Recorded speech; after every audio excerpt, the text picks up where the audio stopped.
All right. Welcome, everyone, to our Hypermatrix workshop. Good morning, afternoon, or evening, depending where you're connecting and when.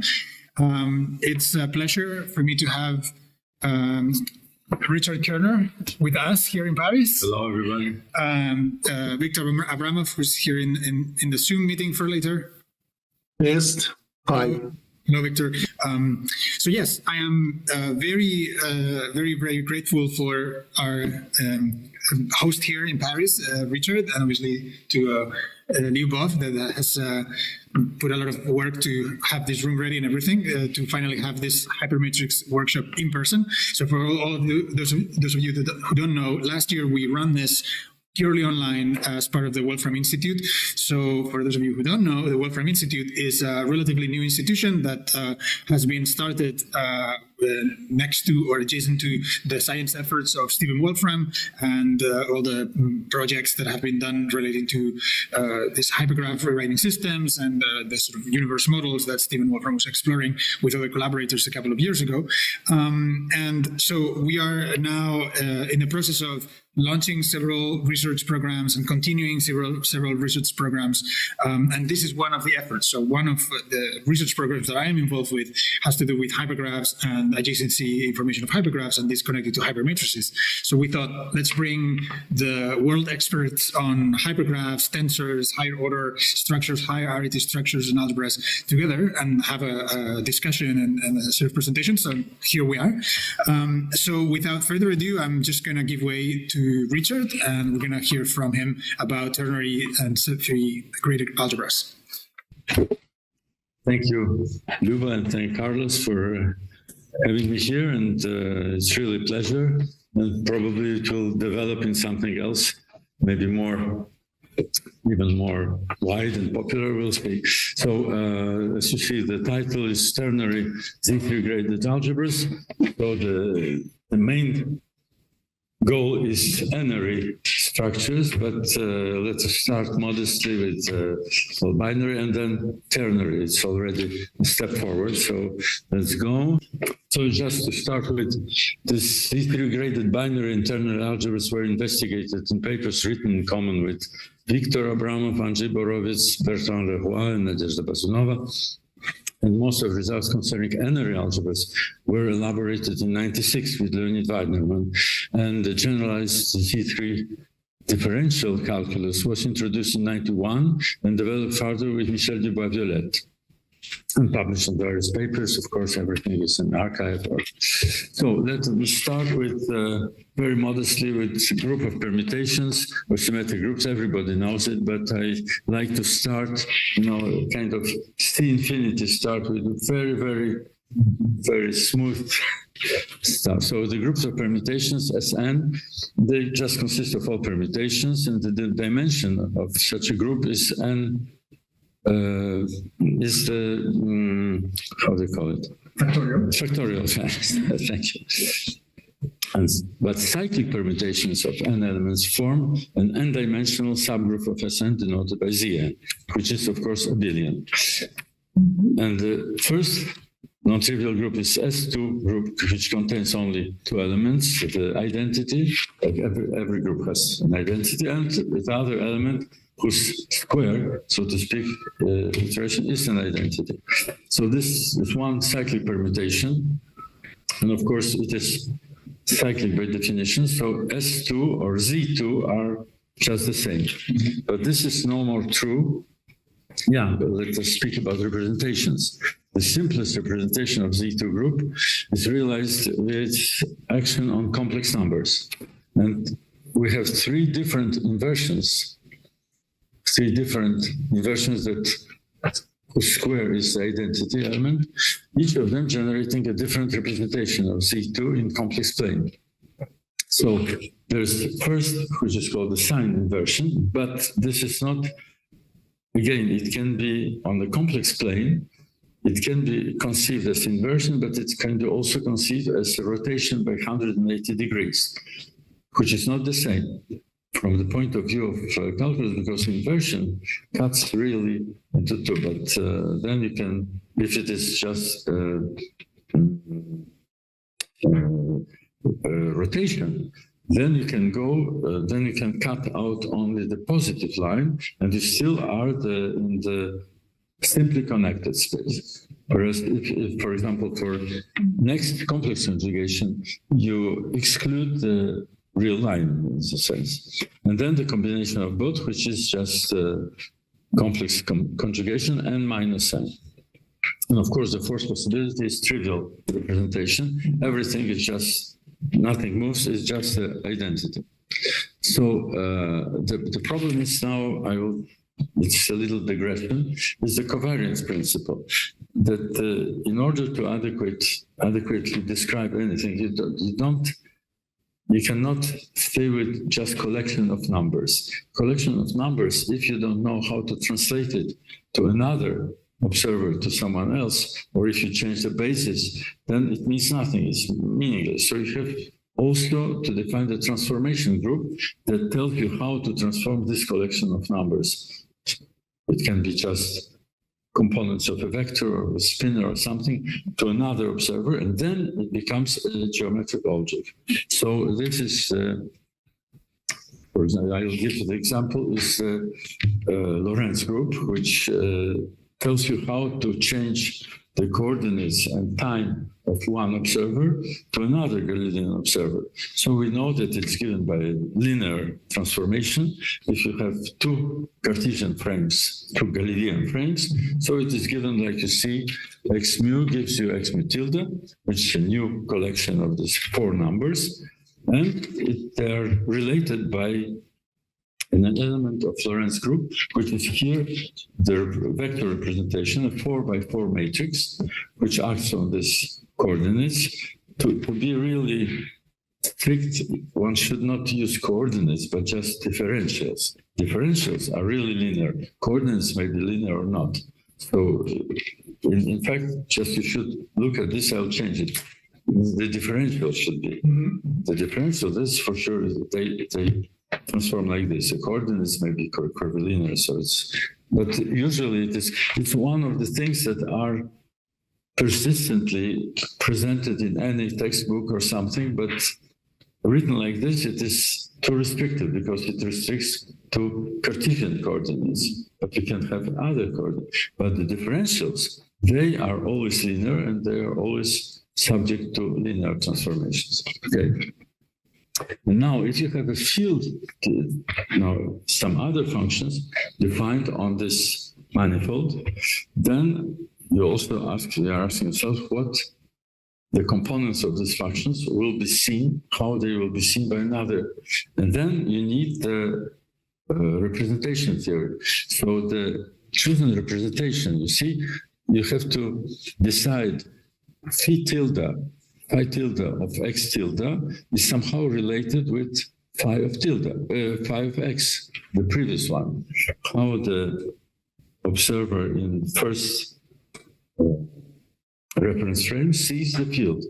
And then this is the most important thing. This is called the covariance principle, that the new function of new collection of functions, new field of new coordinates can be expressed by the old field linearly. You see, by the representation of course, this new matrix, because it can be, the other one was 4x4, this one can be 2x2 or something, depends on the field spinorial or something. And but it has to satisfy the representation properties. So S of lambda 1 multiplied by S of lambda 2 is S of lambda 1, lambda 2. I have forgot the big letters anyway. And S of lambda minus 1 is my S minus 1 of lambda. So this is the representation. Of course, this implies that S of identity is also identity. Now you have the same thing in quantum mechanics. I just repeat the same thing. This is for spinorial fields, how the spinors change under Lorentz transformation. So this is also well known. S is here the spinorial representation of the Lorentz group. And of course, the nature of this representation, I repeat again, it defines the nature of the field. It can be spinor or tensor, any field. So now, I come back to our very simple case. There's the Pauli exclusion principle working in, by the way, I come back. This is something I would like to underline, because as usual, very, very simple formulas, behind them, you have something very, very deep. Not always, but often. Here, there's something very, very deep, indeed, because there are two completely different realms that are connected. One is space-time, the axis, the coordinates, that we observe by some macroscopic devices. And another is psi is an element of Hilbert space, of states. So it's this really completely different realm. It's the Hilbert space of states, of an electron, of an atom, of whatever.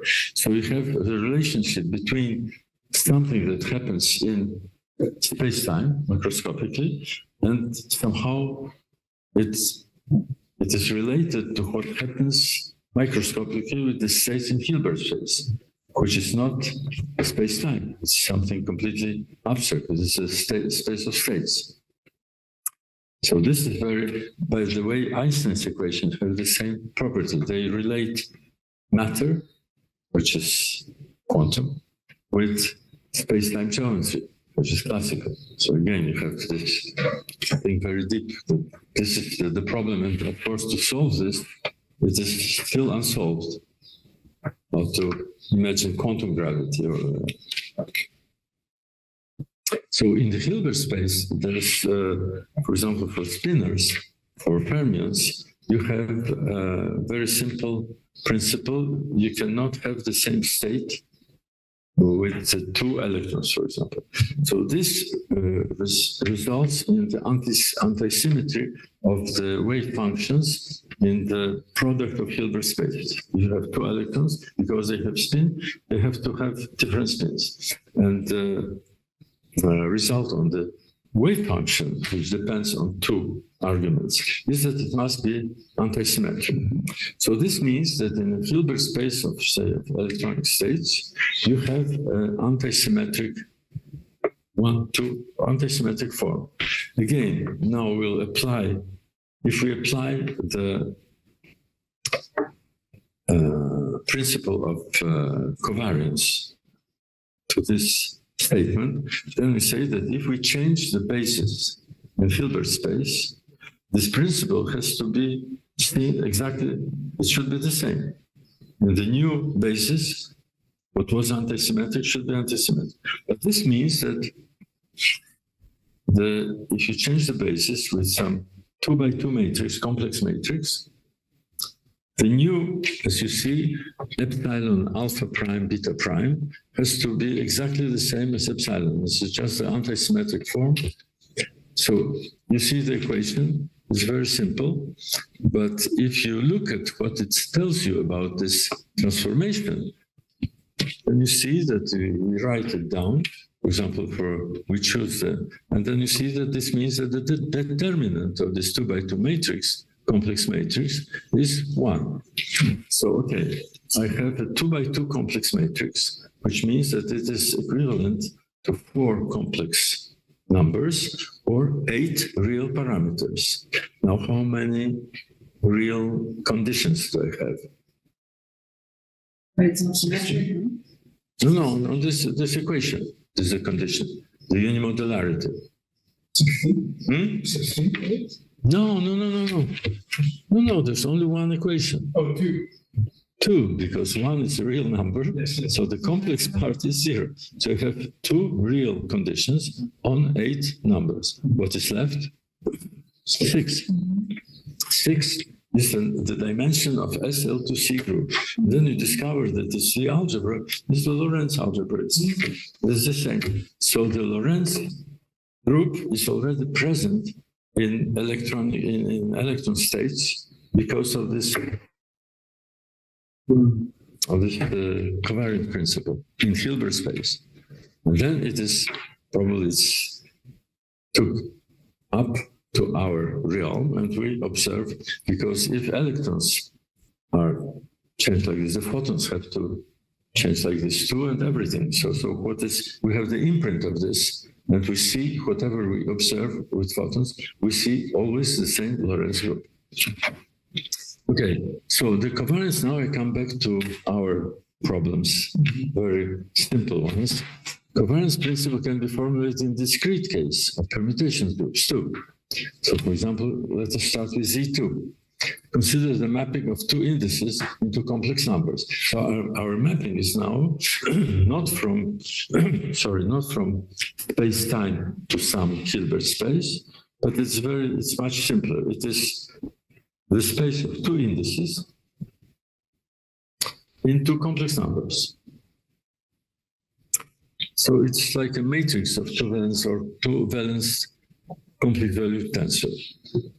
Now, under a non-trivial permutation of indices, this complex number, this image, can undergo, as we remember, there were just 4 different possibilities, 3 different combinations. So let us see. The trivial representation means that under the permutation, nothing changes. What you see in complex space is just unit operator. This is the trivial representation.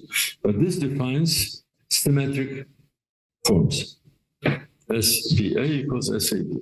Now, if we impose that inversion sign or rotation by 100, then we get antisymmetric tensor. Then the complex conjugation defines Hermitian tensor, because then you have the condition, the representation of permutation is HBA equals bar HAB. So this is called Hermitian. And finally, if you combine the two, you get anti-Hermitian.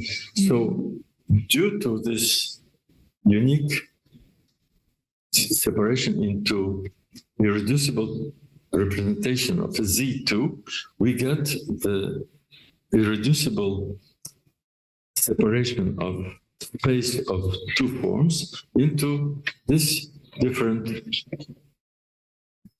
So you see, now let's go to the symmetric group S3. Now we have permuted. Now the situation is worse because S3 contains 6 different permutations and only 3 of them are cyclic. C3 has 3 elements, as S3 has 6 elements. So it can be also generated with permutations. And again, the permutations can be given representations in complex plane. So which are the representations? Let us take first the Z3 group. We introduce J, the number, it's e to this cubic root of unity, and then we just declare that the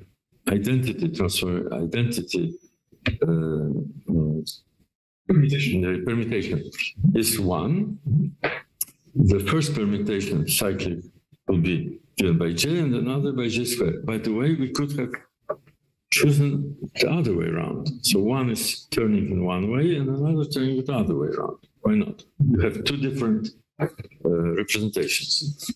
So these are the representations. You see, these are on the left, you have the Z3 group, which is just rotations. One rotation by 120. Next rotation, which is a square, is rotation by 240 degrees. And finally, the unit is when you come back to the power. And then I implemented the other 3 possibilities, the odd permutations. And the odd permutations can be generated by, for example, by complex conjugate. Then you start with black. You see there's a black point. And now the red points are the rotations. See, the first red point is rotation by 120, and the second. But then you can start with complex conjugation, you get the green point, and then the rotations give you the green point again, the same. So we have the 6 points. The 6 points represent the result of action of 6 different elements of the our S3 group on this one single complex number, which is the first one is the black star.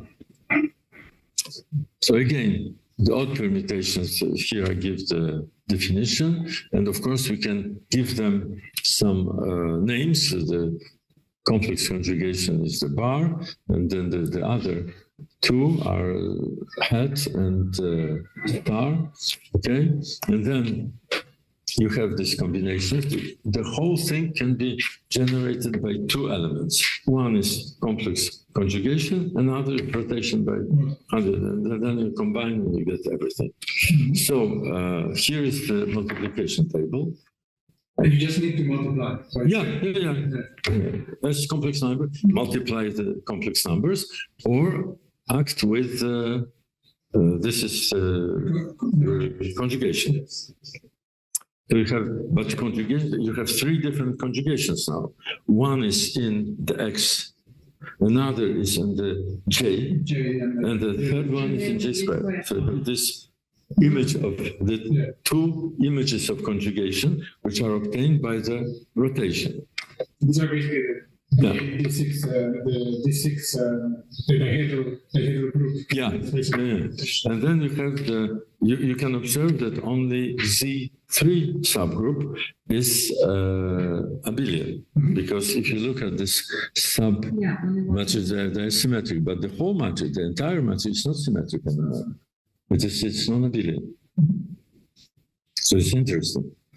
But to get grading, we need only Z3, the abelian, because the grades have to add up like numbers. So the grading is always given by an abelian subgroup. So let's see how it works. Is it always the case that the grading is always done, right, by the abelian? Yes, because the grades have to add up. No, otherwise you cannot add them up. You cannot add the complex number with some operation. Right. So the grading is always like this. So again, now, due to this, you remember that we had 4 different classes of 2 forms. Now we have 3 different classes of 3 forms, because one is, of course, totally symmetric. These are the classes under Z3. One is totally symmetric. Another, you can call it J skew symmetric. And finally, J square skew symmetric. It's just the opposite. Yeah. So and that's all. That's all you can do with Z3. And of course, so the whole space of the 3 forms is the dimensions being respectively n cubed plus 2n over 3 for T, and n cubed minus n over 3 for S and S bar. And if you add up all this, you get, of course, n cubed. The whole thing is the total dimension of 3 forms is n cubed, of course, but they separately. By the way, n cubed minus n is always divisible by 3. Is it obvious? Yes. Because you factorize n, then what is left is n squared minus 1. But n squared minus 1 is n minus 1 by n plus 1. So you have 3 numbers, so one of them is always divisible by 3. Yeah, that's true. So, n cubed minus n always divisible. That's just very simple. Yeah. So, and then, of course, it can be anything, any 3 form can be a mapping into vector space, can be separated into 3 parts according to this symmetry properties. And of course, they are defined like this. This again is like symmetrization, anti-symmetrization. Here you have total symmetrization, J skew anti-symmetrization, and J square skew anti-symmetrization. And again, if you add up, of course, you see that if you add up all this, you'll get just W alpha ABC, because you remember, because always in this columns, 1 plus J square is always 0. 1 plus J square plus J is 0. So what is left is just the first column 3 times, and that's it. Can I ask something? Yes, sure. So, the total symmetrization. Yeah. How should I think if I wanted to include all 6 permutations?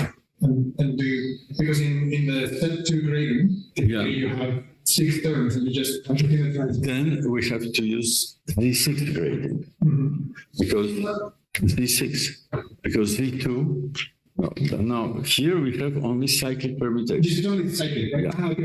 Then we have to include non-cyclic. The non-cyclic will be generated by Z2. Yes. And that will be done by configuration. Yeah, for example, whatever. You can choose anyone because after they will generate the or minus. Yeah, whatever. But the problem is that Z2 cross Z3 is equal to Z6. Yes. This is not always true. The fact if you take 2 cyclic groups and you take the product, it will give you the cyclic group of the product of these numbers only if they are relative prime numbers. For example, Z2 cross Z2 is not Z4. Yes. It's different. So you have to be cautious. But here Z2 cross Z3 is Z6. And of course, then you'll have the whole thing will be much richer. It will be the same with minus sign. Then you have combined with minus sign or plus sign and so on. Yes. Yeah. But this is the step 3 structure. Yeah, Z3 is just this. Or you go to Z6. Now, this is just a illustration, Z6, how Z6 works. You see that you have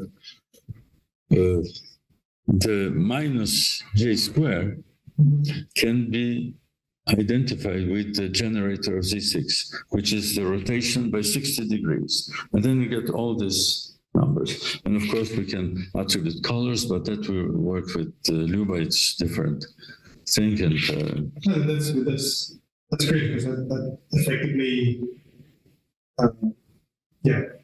it's creating some code of the coloring. It goes even to quarks and color chromodynamics. It's very interesting. Yeah. Anyway, so this is just trivialities about Z6, Z2, Z3, and Z6, the 2 elements which are added, the Z2, and then finally you get the entire Z6. And of course, these are the of particular interest are the combinations that give you 0. And this is also interesting that if you take the entire Z6 with 6 complex, Q is minus J squared, but Q is just e to the power 2 pi I over 6. So it is just 60 degrees. This is the simplest rotation by 60 degrees, which engenders everything. This is a cyclic group. So we need only one. This is also interesting that here you need only one generator, which generates you the entire 6, but the 6 can be also seen as some of them can be identified with the S3 group, but they are not. And obviously, this just maybe even for the audience, these relations generate or imply the relation 1 plus Q plus Q squared plus Q equals 0. Yes, but it's more than that. Because you can find other combinations that give 0, and this is of course this goes to quantum chromodynamics because you have 2 combinations. 0 means white. Yes. So you have 2 combinations that by 3. 2 combinations of 3 items that gives you 0, which is J plus J squared plus 1 or minus J squared minus 1. So you have either 2 combinations which can be quark and anti-quark, and 3 combinations by 2. These are mesons. Then you have, these are nucleons, 3 quarks and 3 anti-quarks, or 3 components of a meson, pi plus, pi 0, pi minus. You have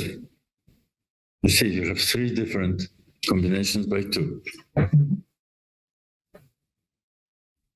Q plus Q4, Q squared plus Q5. And this is essentially the geometry of X. Yes, of course. Yeah. You can, by geometrically, you see, it's the same. If you look at the colors, 3 colors, blue, red, and green, give you white. But also magenta, cyan, and yellow also give you white. And also you can do magenta and yellow, and then, you can do blue and yellow. Blue and yellow, and then they also... What do they give? No, this is no. 0. It is 0. Yeah. 0. Yeah. Mm-hmm. Because yellow is red and green. Yes, I'm sorry. So if you add blue, again you have... Yes. So you have the same thing, you have this on TV screen. Yeah. But on TV screen you have blue, red, and green, because they are active. They're active. They are really emitting this. But if you take the paper and you want to print on it, what do you use? Not green. Why?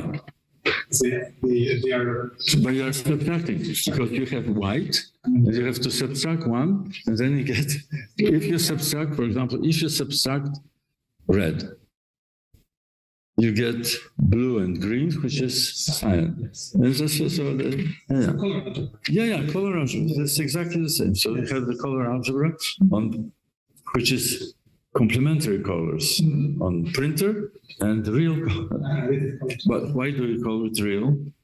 It's our eye. If our eyes were tuned into magenta, cyan, and yellow, which could be, then this will be used in TV screens, and the other ones because it's the same. You can add, or it's the same.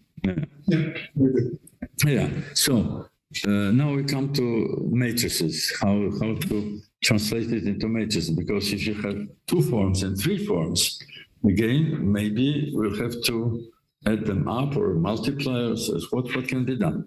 So we suppose that you have linear space. Well, that's the simplest thing we can imagine, linear space. And on this linear space, we have change of reference frame. Again, it's like it should be. And finally, these changes of reference frames have to form a group again, and now we go to, this is an important point, because what we saw before were just forms. All these tensors had their indices down below. So these are called covariant indices because they repeat the indices of the frame. But then you have the contravariant indices. And you have somehow whenever you have a linear operator, it must change covariant into contravariant because it contains both. So you must have also some kind of metric tensor. It can be metric or not, but some kind of irreducible and non-singular tensor that will enable you to put something, the index that was down, to upper position, or to make a contraction. This is the sum, because I will say that the summing up, for example, if you sum up just usually when you define matrix multiplication, you just write a sum A KL times BLM, and you sum over L with the sum sign. But this is this does not tell you how this will be seen under transformation. The real thing is to, if you sum up, that means that you have the symmetry somewhere.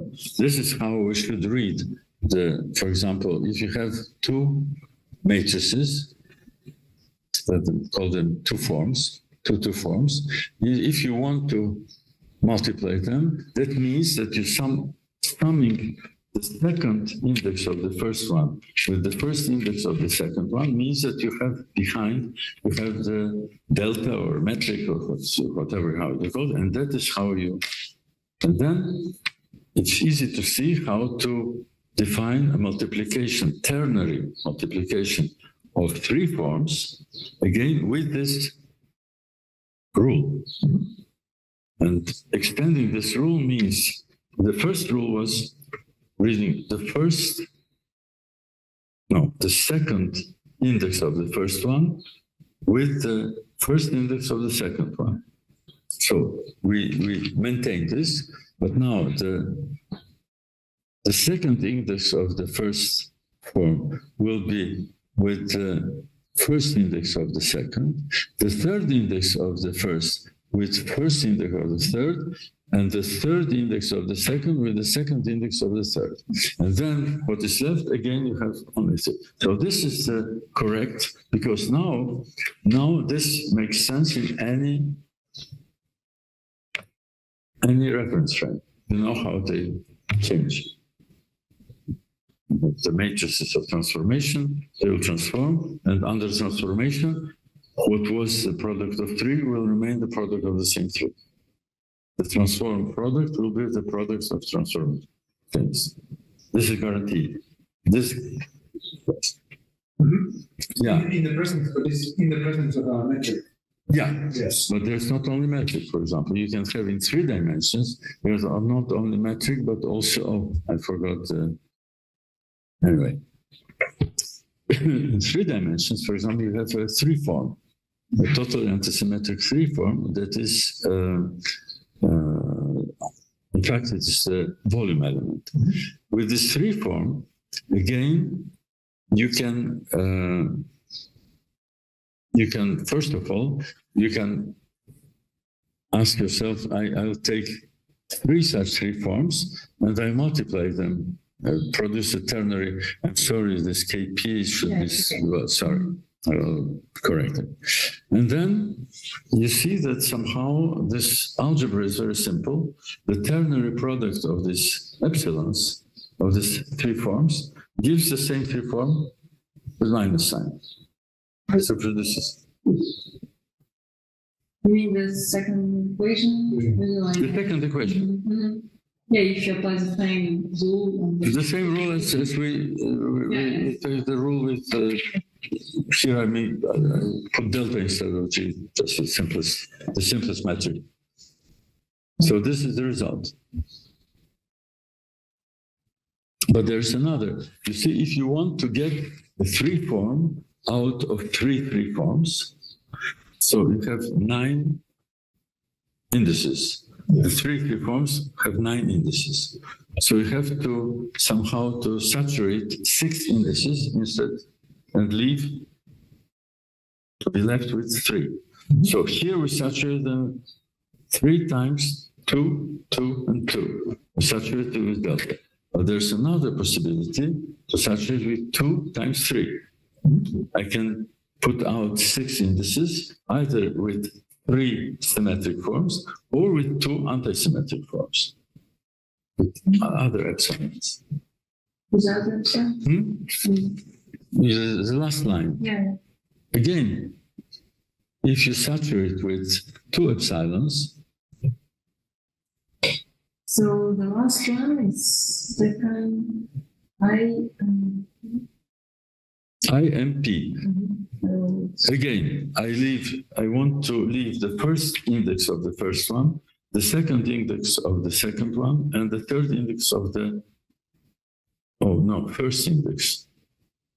Okay, somehow it's not, I think it should be, IMP, okay. Yes, it's fine. It's the second, first.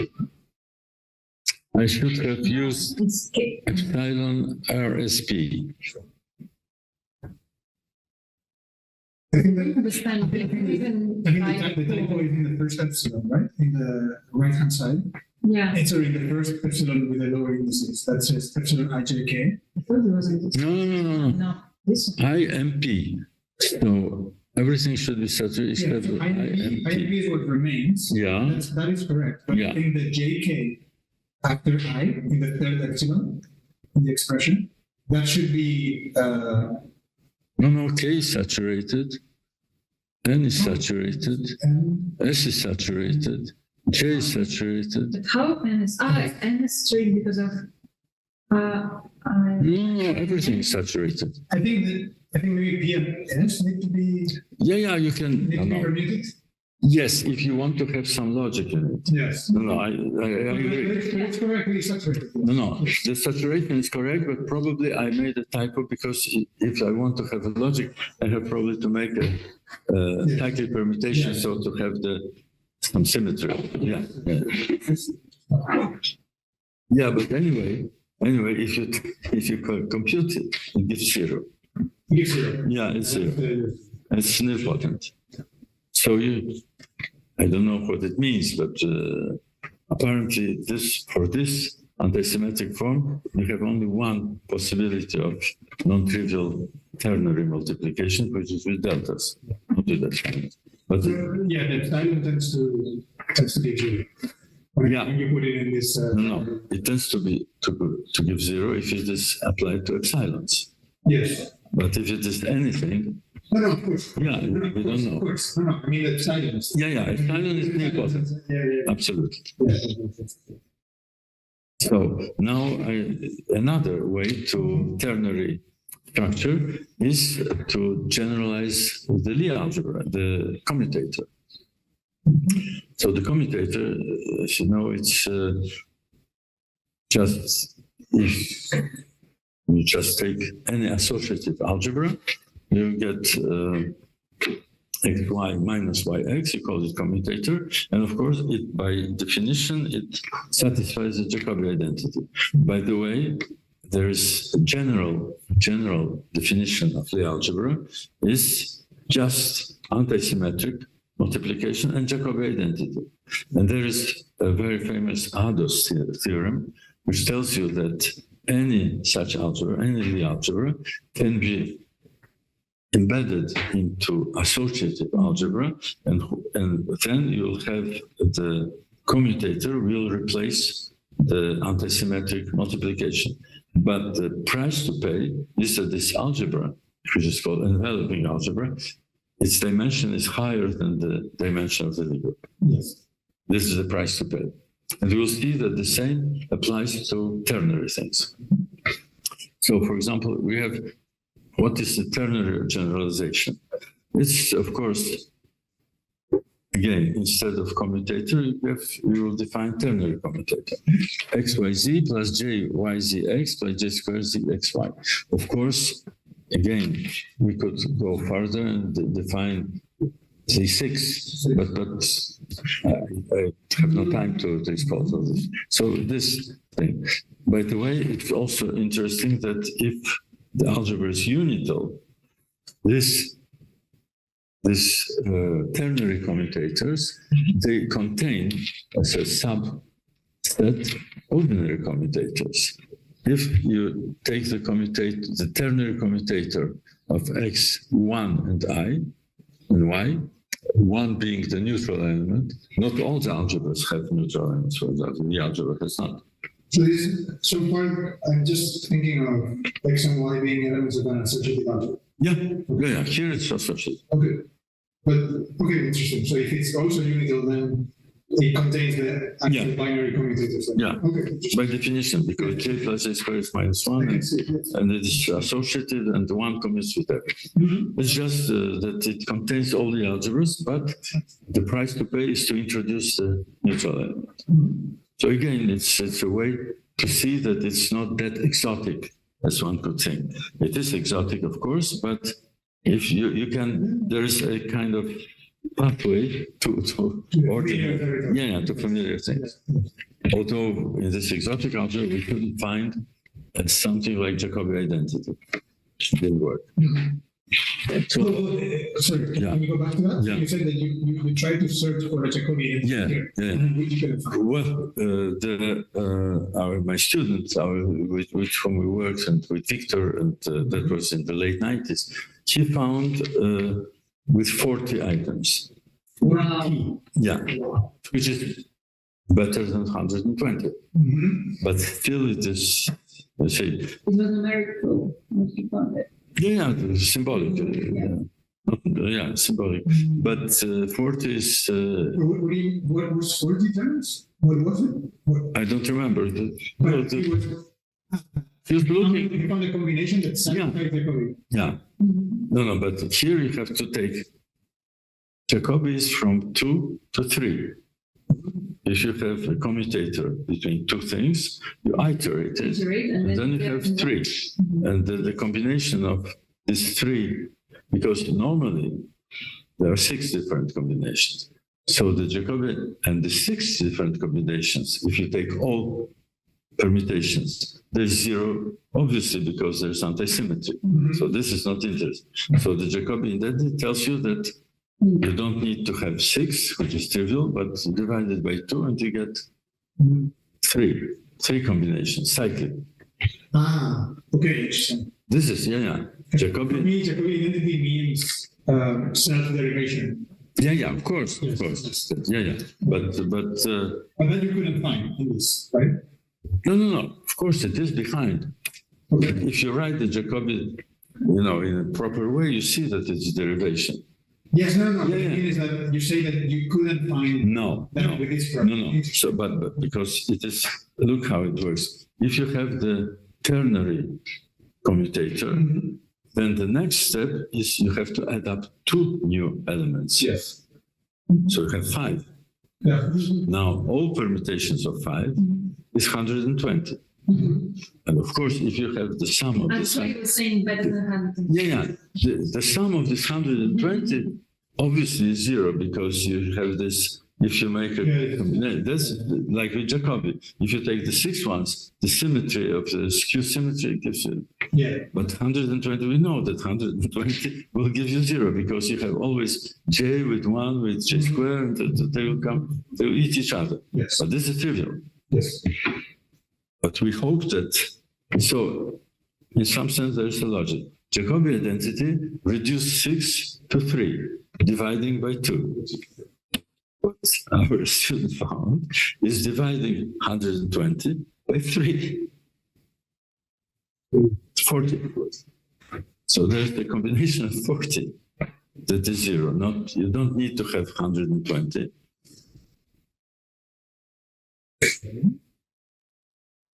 So, but it's still impractical. You cannot work with. I'm trying to understand what exactly. So, this was found for any associative algebra. Over. Yeah. For this kind of. And.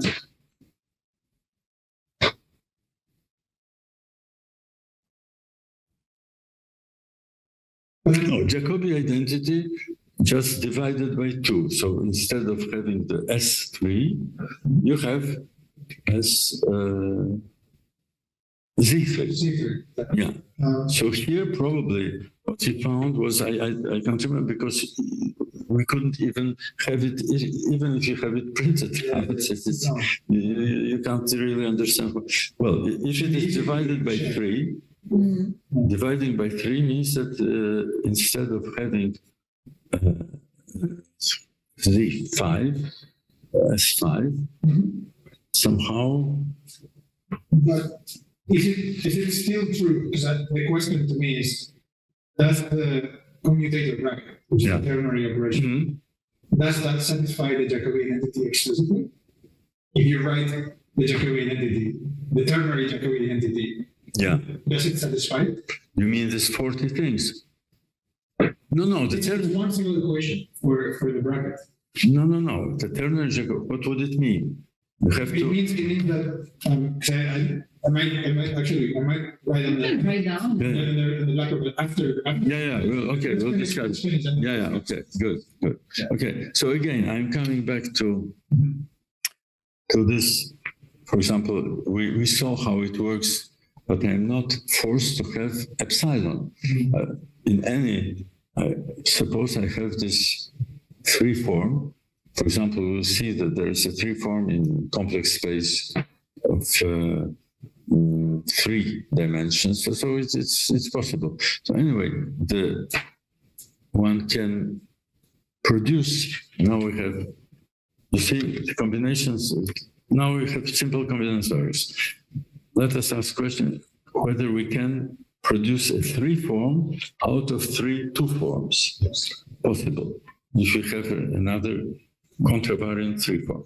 So out of 3 2 forms, we produce a 3 form. Good. Now, what can we ask? Out of 2 2 forms, we can produce another 2 form. Good. Now, we can produce a 3 form out of 3 3 forms, a ternary. If you have this one, see? Yeah. So what is missing? 2 2 forms give a 2 form. 3 2 forms give a 3 2 form. 3 3 forms give 1 3 form. What is missing? Again, 3 3 forms give another. There's another possibility. 3 3 forms give a 3 form, but with metric. It's a metric tensor, or with something that is not, suppose, anti-symmetric. So we have 2 ternary multiplications of 3 forms. This corresponds in graphs. This corresponds to 2 possibilities of, you have 3 graphs, yeah. So you have 2 different possibilities to attach them and leave 3 free. One is in 2 dimensions, another you can not realize it in 2, but you can realize it in 3. Okay, so this is finally, again, is it possible to combine 2 and 3? Yeah, because 2 plus 3 gives you 5 different. If you subtract 3, you get a 2 form. If you subtract 2, you get a 3 form. So again, there's a possibility. So the full algebra is, so we have 2 products and 3 products. And of course, these things can be realized graphically. But that is another topic. Now, I think... We'll see that tomorrow. No. I think I have to finish soon. We started late. Yeah, but still. So, again, here's again the same thing. I'm repeating myself. So, again, how we produce the matrices and again, I would like to say that the first idea that the saturating second with the second index of the first one, with first index of second, it can be extended to n. If you have n forms, you just produce, you keep the first index of the first form, the second of the second, and so forth. So you have the same logic. You can always produce an n-ary product of n forms with this idea, of course, with metric. Yeah, here it is. Yeah, here it is for 3. Again, with some. Although I prefer to use deltas. Yes, the deltas are missing. Yeah. Here I'm just using the old-fashioned. Of course. Oh, because I1 equals J1. I3 equals K1. Yeah. Again, you saturate it. It's just symbolically. Of course, you have to use deltas. Yes. But here it is better to see what is going on. The second one of the first with the first one of the second. The third one of the first with the first of the third. And the third one of the second with the second of the third. So this is the idea. And of course, you can extend it to any forms and this is the same product as before. Right? Yeah. The same. But it's just written more clearly.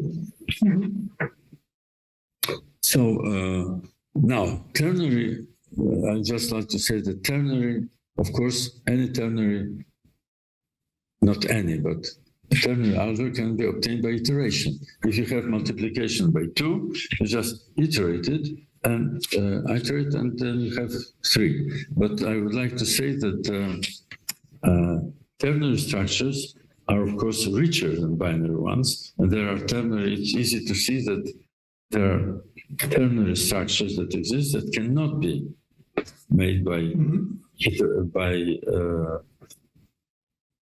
iterating the simple product. Yes. But there's also a kind of others theorem that can be, if you go to bigger algebra, associative algebra, you can always find matrices or something that will, but you'll have to pick up only some elements, and the rest is just for nothing, because it's enveloping algebra.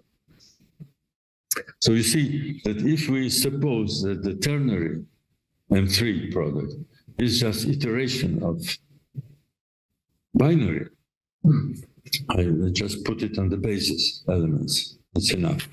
Then the following, the structure constants, the binary structure constants have to satisfy it, but usually, except for some special symmetries, but usually the structure constants of the ternary algebra, you have n to the fourth, whereas the structure constants of the ordinary n to the third. So it's much, you have n to the fourth equations imposed, n to the fourth quadratic equations imposed on n to the n cube elements. So it's not always possible.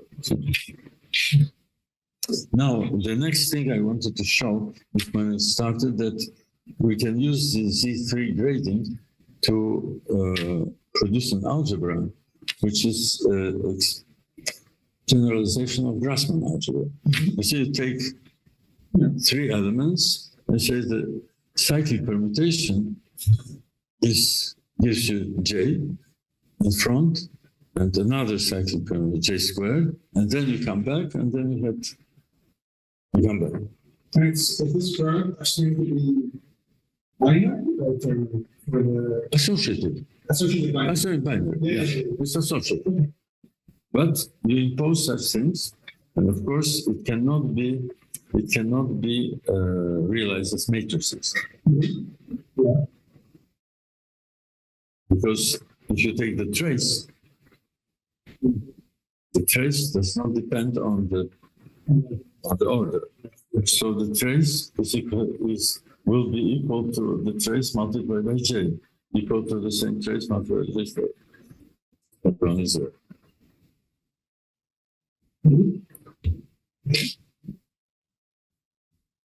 Now, the problem is that zero, the product of two matrices, of three matrices with zero trace will not lead you to zero trace. So, okay. So, of course, we can introduce naturally the conjugate algebra, which will turn like J squared instead of J, the other way around. And of course, it is, again, they are graded. We attribute grade 1 to thetas, grade 2 to the products, grade 3, which is 0, to cubic products. And of course, 4 products, they do not exist. It's very easy to prove. If the algebra is associative, then if you form a product of 4 such elements, then it's easy to prove. You just make 3 times to come back. But then you come back to this 4. This is because 3 and 4 are relative primes. So you cannot change 4 items with 3. It's worse than Rubik's Cube. It's just impossible. So you can never come back. Yeah. If you come back, you have J. So it's 0. So that's fine. So because this is very much simpler even than Grassmann algebra. Again, we already saw this, the symmetries. Yeah, you're showing that. The same thing. And cube minus n ternary products. And the same you have algebra, but there's something else should be added, because if you have 2 such algebras, one and the other one are ternary skew symmetric, but cubic skew symmetric. But how about the products? So these are binary. Let us see.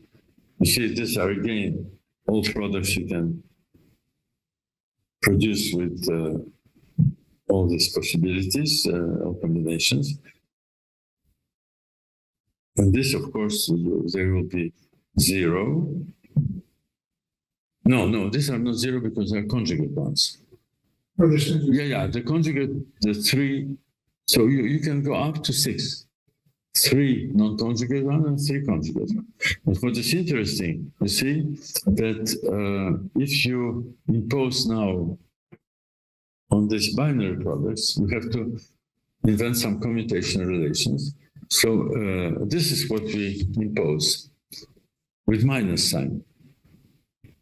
Theta A with theta bar is the same as minus j theta bar theta A, and then theta bar theta A is minus j squared. So you see that it is consistent. You make it twice, and okay. Y minus sign. This comes from quark algebra and from physics, because we want to. It's easy to see that if you produce the highest order, 3 theta A, theta B, theta C, and then theta bar, theta bar, theta bar, if you change the 3, then you get minus sign. You see, because whenever you change the order of theta with theta bar, you get minus j. Good. But then you have 6. So how many times you have to change order? You have 3 and 3 bars. Then you have to push one of the 3 non-bars through the 3. So you have 3 times, and then another 9 times. So you have to push 9 times in order to get the opposite order. And if you get 9 times minus j to power 9, j to power 9 is 1, so j to power 3 is 1. But minus 1 to power 9 is minus 1. So it behaves like fermions. This is the idea. 3 quarks and 3 antiquarks, if you change them, they're like fermions, like electron. Okay. But it's, if you kind of accept, remember we discussed it, if you can have 2 possibilities, either the one where it's in agreement with Pauli principle, and the second one is where it's not. Yeah. So it's not the only possibility. No. But here I choose this one because I want to produce fermions. Because it's nice. Yeah. Anyway, so I think, the last point is how the 3 forms naturally are appearing here. So you see, if you take a 3 form like this, it can be written because of the symmetry the same way. So this imposes symmetry on this 3 form. And they are like this.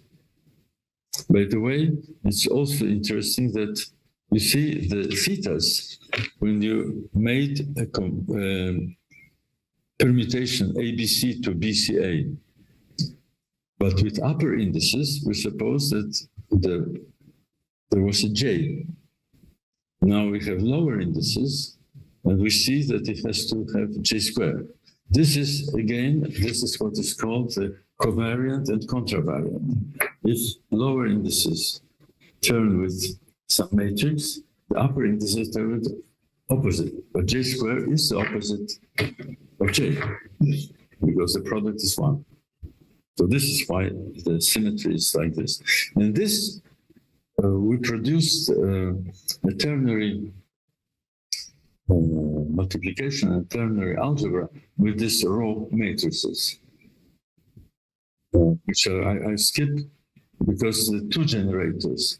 If you have only 2 generators, it's very simple. You have only 2 combinations that are non-zero, 1, 2, 1, and then you have, of course, by cyclic permutation, you have 2, 1, 1 and 1, 1, 2, or 2, 1, 2. These are the only possible. So you have 2 such 3 forms, which are J-skew symmetric. And these 3 forms, we can ask ourselves, what is the product, the ternary product? So this is the solution. I'll show you the ternary product of these 3 forms. Okay. Yeah, like this. You see, this is the Ternary product of our three forms. And guess what it gives? Because alpha, beta, gamma, there are always one or two. Okay. And this gives, again, the same for the...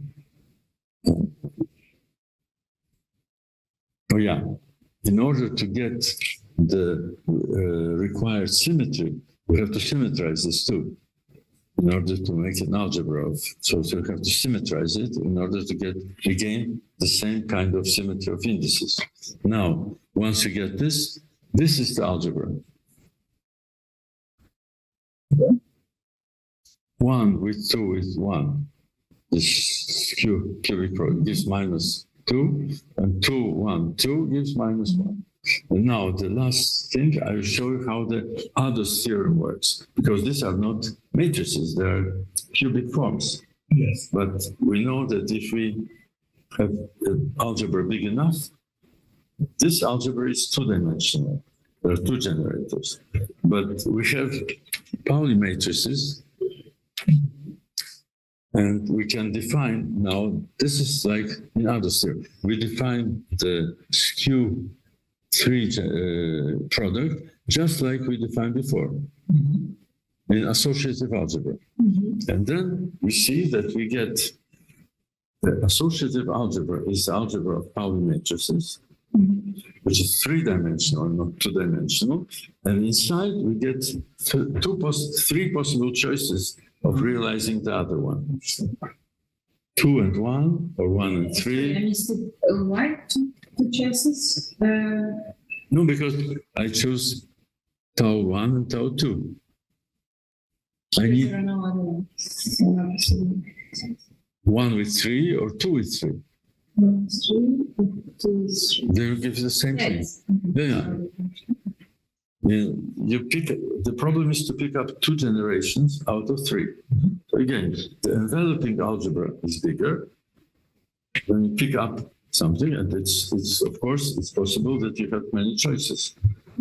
So this ternary algebra of 3 forms can be realized by associative algebra of matrices under condition that it is larger than, and it's probably the same with any. So I finished. Yeah. Sorry for being so long. No, I mean, thank you so much. Yeah. Thank you. So let's maybe give it a couple of minutes, because I think there's another person that's coming.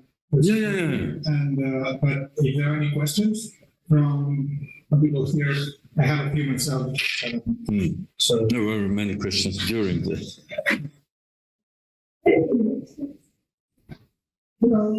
Hello. Nice to meet you.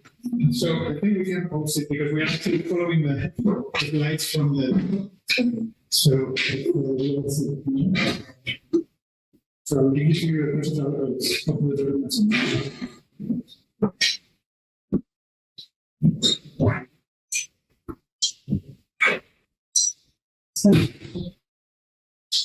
There was something else, of course. I Yeah. made invariance, but it's.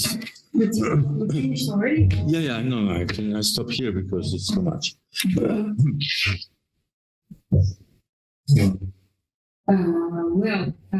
Yes, if there are some questions from the audience, maybe it's good time to take some questions, if there are any. I don't know if I don't see any in the chat immediately, so I have some questions and I can see it online. So generally, I was interested when you were mentioning this grading, right? The fact that you started and you were speaking about the RT, Ternary algebras and the grading and the connection between those. So how did you put those together? Because of the fact that you have observed, right, some properties of these the general groups properties, or there were some other motivations behind? No, the motivation was quantum chromodynamics, in which you have three colors, which add up to white combinations. What is observed are only white combinations of three colors, and there are three quarks with different colors that gives you a nucleon. Mm-hmm. So this, I always thought that there must be some algebra behind, and that was the motivation. And with my friend, first with Suzuki, then with Lukerski, and I published first myself, the generalization of Dirac equation. Mm-hmm. Dirac equation is based on Z2 cross Z2. There are two Z2 groups of invariants of Dirac. One is the spin up or spin down. The fundamental, the first observation by Pauli was that there is something to the electron that makes it two-valued function. It cannot be described by just one complex function like its Schrödinger equation, that it has some degree of freedom which is dichotomic. It's two possibilities. And these two possibilities came just from Schrödinger equation. And because if you look for a hydrogen atom, then you discover that the state of an electron, if it is described by just Schrödinger equation and Coulomb potential and everything, then you get the solutions are Legendre polynomials of second kind with magnetic, with magnetic number and the principal L, the momentum, angular momentum. So then you discover that the number of states for a given energy is just n squared. This is what Schrödinger equation with one complex function gives you.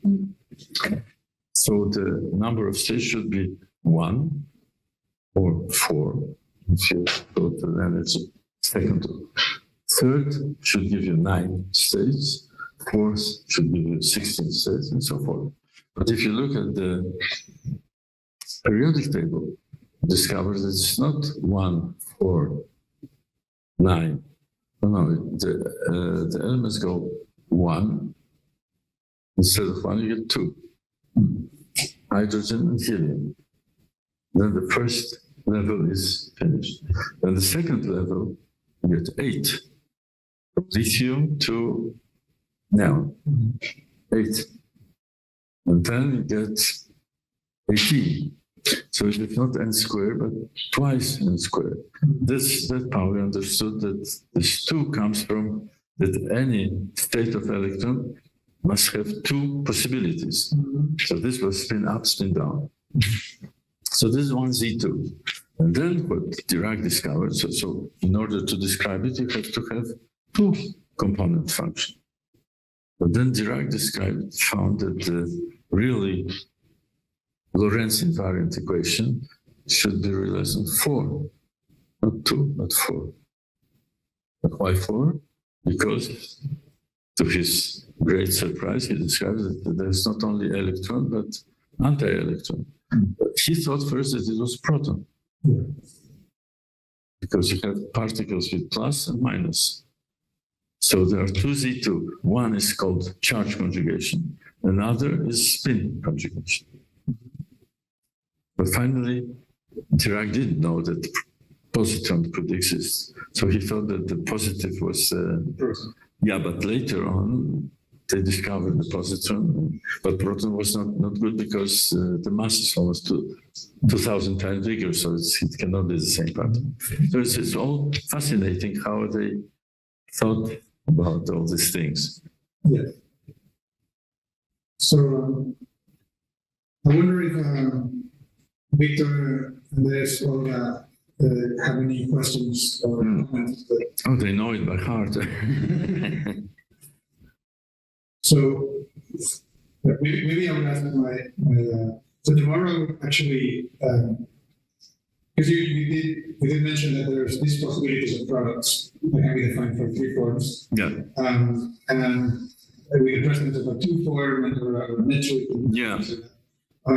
So tomorrow, just as a bit of advertisement, and of course, my talk will basically present so we did an enumeration of all the possibilities, all the combinatorial possibilities that you can define as things. And I think what is interesting, and my question is, how important do you think it is that you have a metric to define some of these products? Because some of them seem to just work fine with the delta canonical metric, or delta is enough. I mean, because you can always, whenever you have a symmetric metric form, you can always find a reference frame. You can diagonalize it and you use delta. So it is enough to use delta, of course.